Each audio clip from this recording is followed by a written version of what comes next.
Ruas jalan provinsi di Kecamatan Sindang Danau ini selain sempit juga tertutup tanah dan batu akibat tebing longsor dengan ketinggian 2 meter. Sementara aspal jalan tersisa kurang dari 2 meter. Pengendara yang melintas harus ekstra hati-hati karena dapat membahayakan jika melintas karena di sisi jalan terdapat jurang terlebih pada musim penghujan.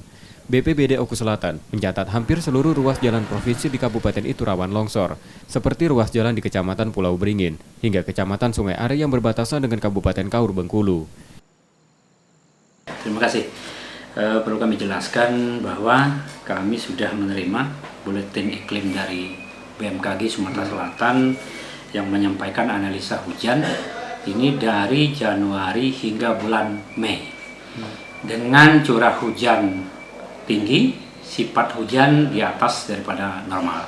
Pada masyarakat pengguna jalan ataupun yang berkendaraan, khususnya di jalan provinsi, itu untuk selalu waspada karena Kabupaten Oku Selatan salah satu kabupaten yang rawan tanah longsor, terutama perjalanan yang menuju ke Kecamatan Pulau Beringin, Kecamatan Sungai Are, dan Kecamatan Sindang Danau.